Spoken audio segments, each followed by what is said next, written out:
You can see it's completely being blown off by the wind, all the takeoffs on those ridges, and he's sending it deep.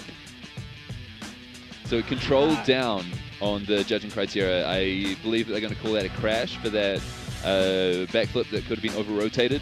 Even put in a 360 after that with a nice grab. His control and technique have been put. World Tour competition. He really wants to represent well. Pretty sure he wanted to do a grab in there. That's what he usually does. Unusual flail from Gigi, but stomping both those first two hits. And sending it deep. Air and style high. So this will be a good score, I think. Putting 4 features together, stomping all of the landings, putting in that 360. Really? Yeah, you're right. It was a front flip at the top. And stomps it too. Not very often you see a front flip from a snowboarder, nor for a skier in free riding. This is a harder trick, actually way harder than the backflip. Definitely less common. But yeah, getting a little bit hung up in that landing there. It might be a little bit more punchy snow, wind effect or something. So a front punch, and then I'm not even sure if... Of course, pushing to get a good score also means higher risk of a crash, just as we've seen like Ludo done before. That's right, so frontside 360 there. Even though we didn't see any crash, you can see fluidity and air and style all about in the red category. This for no reason, there's something going on in there. So hopefully those takeoffs get a little bit more predictable as other riders have skied them before, snowboarded them before, and the people coming next can see how they are. But unlucky for Christopher Galvin today, not being able to stick all his hits, and that control landing there. Looks like he might have had a bit of a control issue. The judges only judge what they see, so they might not be able to take him down on the control, but they do. Has a control issue here as well, so those two things combined might be the reason for that.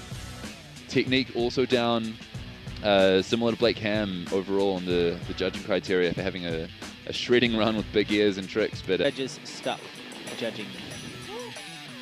So Davey Baird, first air into that open field, keeping his speed up, enjoying the slash turns.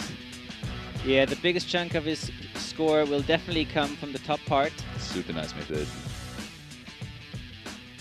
Loving his casual style, and especially this hit here in perfect pow. Just floated in that back 3 with the tail grab. Takeoffs it seemed, but Tрэвис putting it straight to his feet. Here the highlight definitely of his run, the 7, natural hit. As we mentioned, we're going to see a lot of transfers, and he is, besides Drew Tapke on the ski side, the master of transitions. All those lines into the green. I think it's going to be a huge score. I would not be surprised if this is a winning score. Putting in grabs as well as tricks. People had some problems with sticking it clean, still having a little bit of issue going for the back. He is sticking it! Section of the venue here, opening up his run with this transfer. Tweaking out the method. Frontside 3. Do we have a replay of him going down? No. Just looks so solid in the air. I totally jinxed it by saying that.